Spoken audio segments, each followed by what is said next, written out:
Yes, ndugu zangu, leo nataka kuambia jambo. Wakati tuko Ngome kule, kuna mambo yalikuwa na rise. Kuna watu wanasemaga kwamba maelezo yakichukuliwa kati ya askari polisi na mtuhumiwa tu bila uwepo ushuhuda wa mtu mwingine, kuwa maelezo hayo ni batili. Swala hilo tena nimekuja kukutana nalo hivi karibuni nje ya gereza.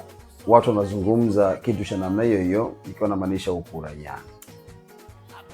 Sasa swala la kujiuliza, hivi ni kweli askari polisi hawezi kuchukua maelezo akiwa yeye na mtuhumiwa tu? Hili ndio swala la kujiuliza. Lakini kabla ya kufika huko, kwanza hebu tujiulize, kwani maelezo ni kitu gani?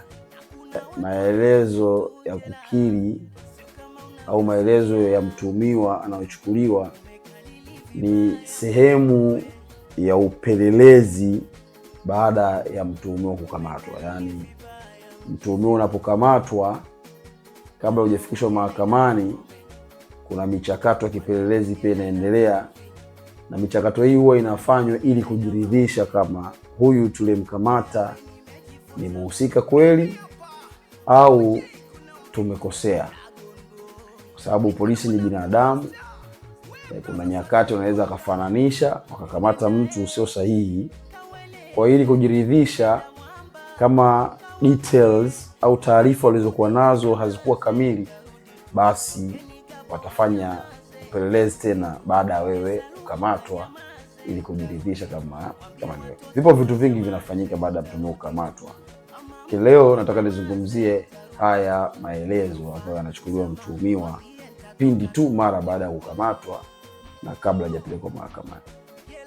Mtuhumiwa anapokamatwa hapaswi kuhojiwa kwa kutumia vitisho, kwa kupitia ahadi. Wengine wanapewa ahadi za uongo, bwana ukifanya hiki, ukielewa hivi, basi tutakusaidia hiki na kile pale. Kwa hiyo kuna kuwaga na ahadi za uongo za kumfanya mtuhumiwa ashawishike hata kukubali kitu ambacho hajakitenda ili apate unafuu huo.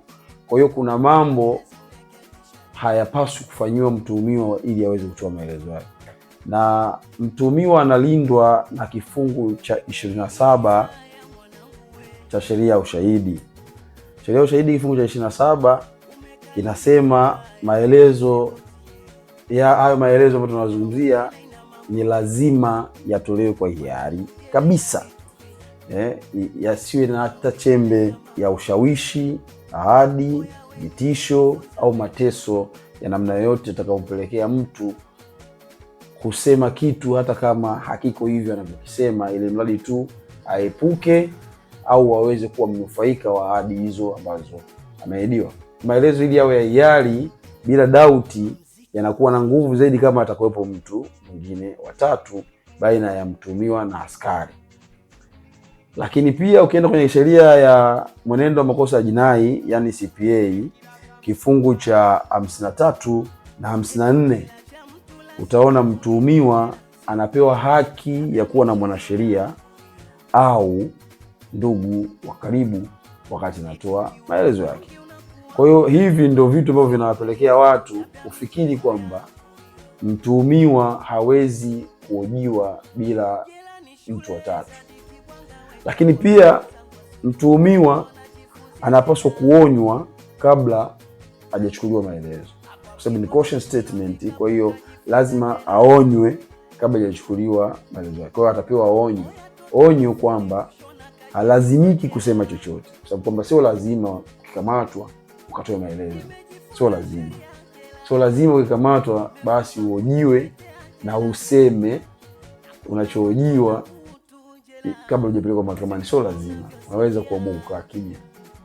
Kwa hiyo atapewa onyo kwa kuambia kwamba halazimiki kusema chochote, lakini pia ataambiwa kwamba chochote atakachokisema kinaweza kuandikwa na kikatumika kama ushahidi dhidi yake mahakamani. Kwa hiyo mambo lazima mtuhumiwa hayajue kwamba hiki ninachoenda kukisema kinaweza kikatumika kama ushahidi mahakamani dhidi yangu. Mtuhumiwa anaweza kahojiwa, na askari polisi.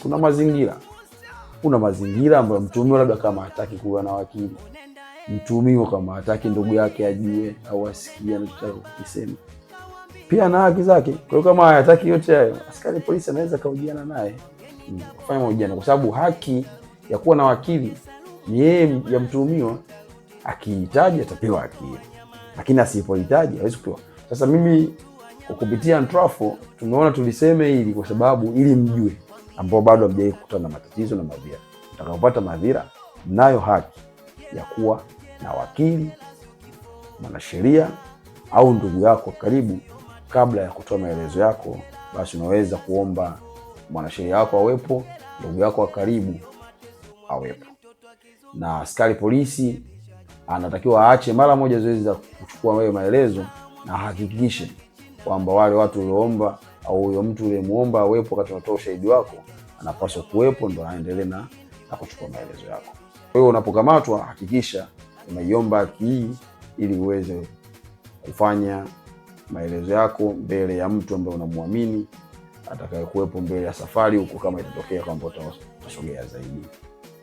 Lakini wapo watu wenye exception.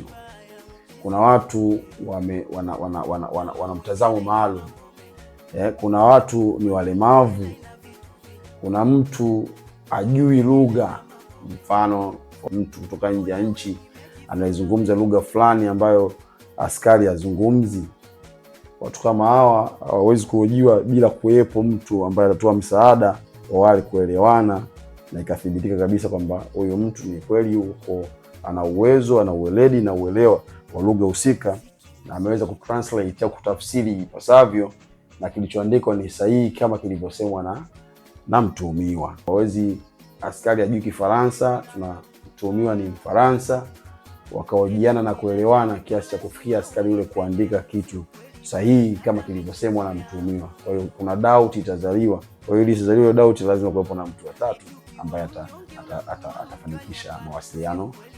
Kuna watoto nao wana sheria inawalinda. Kuna sheria ya watoto mwaka 2009, sheria ya mtoto inamlinda kuchukuliwa maelezo peke yake, kwamba yeye na askari tu atoe maelezo ya namna hiyo. Hapaswi mtoto mdogo, kwa sababu watoto nao wanatenda vitendo vya kihalifu. Wao wanapaswa kuhojiwa mbele ya mzazi wake, mlezi, afisa ustawi wa jamii au mwanasheria. Kwa hiyo hao ndio wana exception ya kwamba maelezo yao hayawezi kuchukuliwa wakiwa wenyewe. Wanatakiwa wapate mtu mwingine ambaye atawezesha conversation au maongezi yale kuwa maongezi sahihi, yasiyokuwa na hofu, vitisho, woga wala mapandikizi ya namna nyingine. Lakini sisi wengine wazima ambao hatuna doubt, hatuna shida, hatuna changamoto, hatuna itilafu ya namna yoyote, basi sisi tunaweza tukahojiwa tukiwa wenyewe, kama mazingira ambayo nimeeleza huko awali yakawa hayapo, kwamba hujaomba kuhojiwa mbele ya mtu yoyote. Basi utahojiwa na maelezo yako yatachukuliwa na atatumika mahakamani kama kielelezo dhidi yako. Lakini sasa changamoto ya maelezo haya ya watu wawili, yani askari polisi na mtuhumiwa, mara nyingi sana katika kesi zetu au mwenendo wa kesi zetu kule mahakamani yamekuwa kisababisha migogoro ya kisheria au mivutano ya kisheria.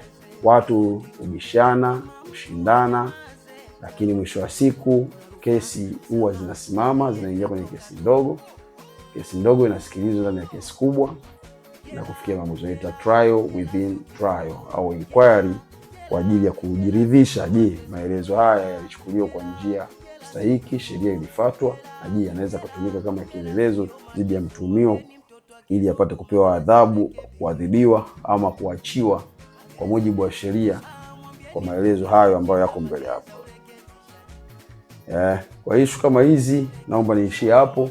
Niwaambie kwamba leo na waacheni na hicho kwamba unaweza kuhojiwa wewe na askari polisi tu. Sio lazima askari polisi awe na mtu wa tatu. Asanteni sana.